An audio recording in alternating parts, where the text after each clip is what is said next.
I'm Mert staff. We're going to talk about flipped learning and what it is and whether we should be using it or not. So I'm sure you all have some ideas in your head already about what flipped learning is.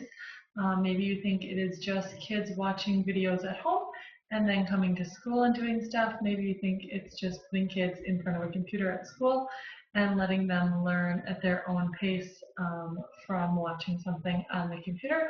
Or maybe you have never heard of flipped learning before. You might think that it's just using YouTube videos or using Safari montage videos, or maybe you've heard of MoveNote, the program that I'm using, and either love it because you can easily tape your Google Slides, or hate it because you haven't figured out how to turn your image of yourself off so you don't like seeing yourself on camera. But either way, I'm going to use a MoveNote to talk to you about the 4 pillars of flipped learning a little bit, and then show you a little bit of origami in order to get you ready for our own flipped learning activity as part of our Jedi training. So by definition, flipped learning is a pedagogical shift in which direct instruction moves from the group learning space to an individual learning space, and the resulting group space is transformed into a dynamic, interactive learning environment where the educator guides students as they apply concepts and engage creatively in subject matter. There's a lot of big words in there, and it sounds like a pretty typical definition where they use a lot of buzzwords to make it sound like this is the next great thing in education. I'm definitely not implying that you should use flipped learning all the time in your classroom, or that it's going to alter forever the way that you do each and every lesson. But I do think that there's some key parts of that definition that we can take a look at. It is just an approach, so we have lots of different approaches for content in our classrooms, so we can keep this one in mind as we plan our lessons as a potential approach. We look at the fact that it moves it to our individual learning space. So when we think about the fact that our students have a lot of access to technology in our classrooms, we can think about how we can be using that to maximize individual learning spaces and styles, as opposed to putting everything through the group learning lens. And then I really like the second part where it says that the group space is then transformed into a dynamic, interactive learning environment. So we're not saying that people are just moving into their individual learning space and staying there. This group space is then transformed into this interactive learning environment where people are still participating in something actively. So that sounds really exciting to me in terms of we're using individual learning spaces, but we're also maintaining that group learning space just in a different way, or different, it's going to look a little bit different. So in the 4 pillars, they use the word flip as an acronym for things. So the first thing we look at is the F is for a flexible environment. When we do flipped learning, it's really important that we think about our environment in kind of a different way. We think about our environment as a flexible learning space. Spaces and time frames permit students to interact and reflect on their learning as needed. So we take that lesson and we maybe expand the amount of time that it's going to take some students, and realize that some students are going to become experts at this much more quickly. And so we go to these flexible timing options where students are really in charge of how much time that they need to spend on something, and then have alternative options when they are done, or have the option to continue working on it outside of class if they do need additional time. The teacher is still present, observing and monitoring students and making adjustments as appropriate. So we see that just because the lesson starts one way doesn't mean that it has to finish that way. The teacher is still a really important part of that. And then providing students with different ways to learn content. So because our environment is flexible, we don't expect every student to sit and learn the content in the same way. The L is for a learning culture. In order to effectively do a flipped classroom, you need to, or even just a flipped lesson, you need to have a culture of learning in your classroom. So the idea that in-class time is dedicated to exploring topics in greater depth is a big part of flipped learning, and might be the part that you're most familiar with. The idea that students are doing kind of the base work outside of class so that in-class time can be spent exploring these topics in a greater depth.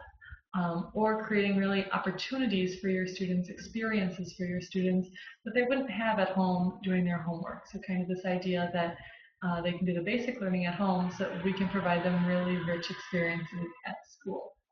Students have opportunities to engage in meaningful activities without the teacher being central. So we are not running everything that's going on in the classroom. We are using this guide by the side approach where we are there, we are facilitating, but we are not the center stage act in our classroom. And then flipped learning also allows for this learning culture where we scaffold activities to make them accessible through all students, which is something I know a lot of you do all the time in your classroom anyways, but this flipped learning culture is one where we are easily differentiating because we are providing some of these video or online opportunities ahead of time so that students who need extra time to master those concepts before coming to class can do that, can watch the video multiple times, can really look into what it is that they're learning about. The I is for intentional content. So flipped learning is not just going on YouTube and finding a video that kind of goes with that thing that you're learning next week and telling the kids to watch it, but we really need to be intentional about what it is that we are doing. So we need to determine what we need to teach and then what material students should explore on their own. So thinking about big picture, what do we need to teach, and then what would it be helpful if the kids came to class already knowing or already being exposed to? That can really maximize our time with our students. I know time is something that we say all the time we don't have enough of. So really thinking about what it is that we want to accomplish in class, and then what could the kids know walking in the door that day that would make it easier to teach that lesson. We maximize our class time in order to adopt student-centered and active learning strategies. That's going to look different in a music class, an art class, a gym class, a third grade classroom, an eighth grade classroom. So it still really is about knowing your students and then thinking about what is it that's going to allow me to maximize my class time. Can I give some directions in advance? Could I do a demonstration in advance? Could I have them listen to or watch a slideshow in advance so that when they come to class, they're ready to participate in an activity or a more active learning lesson. And then again, that differentiation in our intentional content, we need to be intentional about how we plan for all the kids in our classroom to be able to reach the content that we want them to reach. Last thing in flipped learning is that it does rely on a professional educator. I think there's some fear out there about flipped learning kind of taking the teacher out of it, and if kids can learn just from watching videos, then we don't need the teacher anymore, and that's not the case at all. Professional educators are at the cornerstone, one of the four pillars of flipped learning. A professional educator needs to be present in order to observe students and provide the feedback relevant in that moment, and also to assess their work, to give them the feedback on how it is they're doing. I would make myself available to all students for individuals or small group or whole class feedback in real time as needed.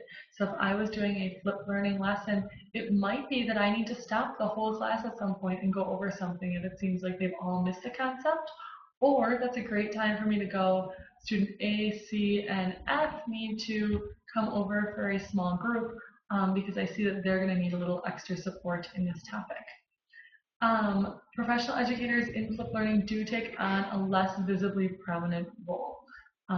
So if you are the type of teacher who likes to be up in the front of the room all the time, then flipped learning is going to be a shift in your thinking because you are going to take on a visibly less prominent role.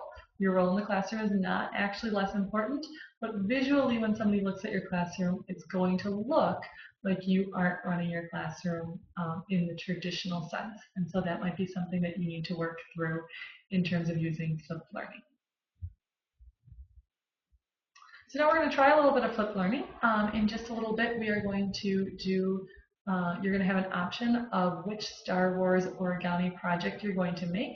So if I was going to be doing origami with my students, and origami can stand for whatever it is in your classroom. So say tomorrow in class, I really wanted to focus on teaching a new math concept, and I really wanted to dig in and practice with my students expanded notation on something, then I might think about what would it be helpful if they came in remembering. Well, it might be helpful if they came in remembering what exponents are. And so I put together a quick video for my students to watch the night before that reminds them about exponents, so that when they come in the next day, I don't have to do a whole reminder mini lesson on exponents, because if they did their homework, if they watched their video, which might be only 2 or 3 minutes, they would have that review of exponents and I could dive right in.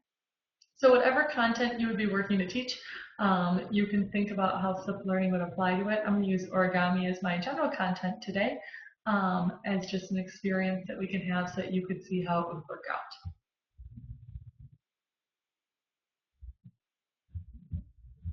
Not sure why. Here we go. All right, so if I was going to teach origami, then I would maybe want the kids to review the general steps of origami, or the general directions that they might see. This might be especially great for teachers of classes that don't meet every day. So if your class meets every other day or every 4 days, like some of the specials classes, you could have kids review the night before they come to your class so that you can really go right into your content instead of saying, remember 4 days ago when we talked about this? So basic origami to get started, things that you're going to want to know.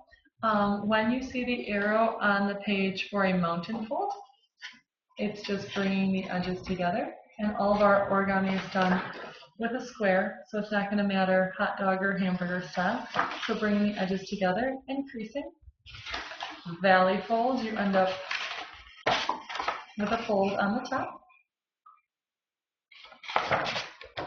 If there's an arrow kind of back and forth, so it shows it folding and then it shows an arrow going back, that means we're going to crease. We would crease it, and then we're going to unfold. So we lay it flat again. If there's a swirling arrow, like this one, that's a roll in fold. So it means that you're going to fold, and then you're going to fold again, so that your first fold is rolled inside of your other fold.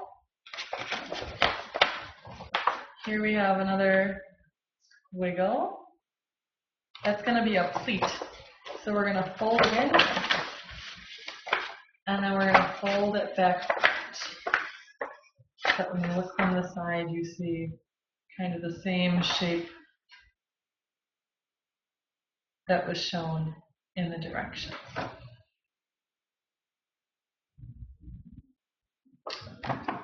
Okay, if I have a loop-de-loop and then the arrow continues out the other side, it's going to be a turn over. So I follow whatever that direction is, and then I flip it over before following the next direction. Squash folds were always the hardest for me to figure out in doing origami. So a squash fold means that your fold ends up inside of another fold. So it looks like they start with a valley fold here. I'm going to do my valley fold. So there's my valley fold. And then it shows a squash fold, which means that instead of just folding over the top, I'm actually trying to squash it kind of in between those other ones. So it's going to be hard to do while I'm holding it up here, but I'll do it and I'll show you.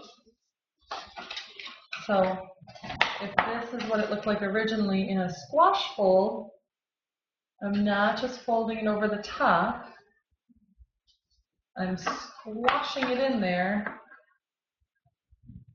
between those layers. A push-in is kind of like a squash fold. My paper's getting extra folded here. If I'm going to do a push-in,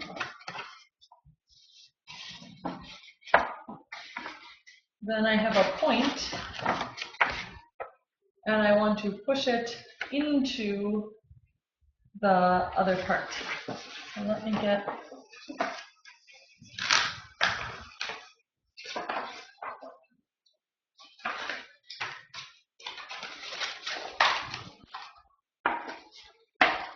doing a reverse squash fold here.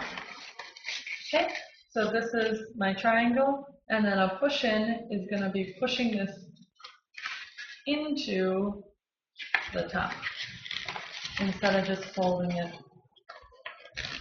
over. So they're actually pushing it down in between the layers. And then our inside reverse fold and our outside reverse fold we're not going to need today. But just to review, an inside reverse fold is going to push in and stick up. I don't have my paper directly folded to show you right now. And an outside will stick up the other way, which is on the outside. You're not going to need those ones for our lesson today, so I'm not going to take a super amount of time to go through them. Now, if I was doing this for students, if I wanted them to be getting ready to do some origami in class or to do some expanded notation in class, I might have something that they're doing along the way. So I could say to the students, get a square sheet of paper, we're going to review the origami folds, and as I go through each one, they could be trying it on their paper as well. The benefit to them doing it at home is if they need to practice that one again, they can pause the video, they can try it again, they can rewind the video, they can watch it again.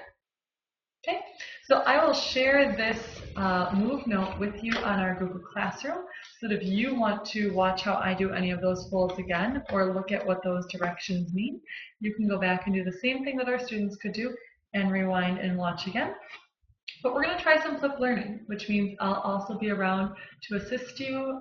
We can put some small groups together who are working on the same thing and hopefully be successful in our Jedi training origami adventure.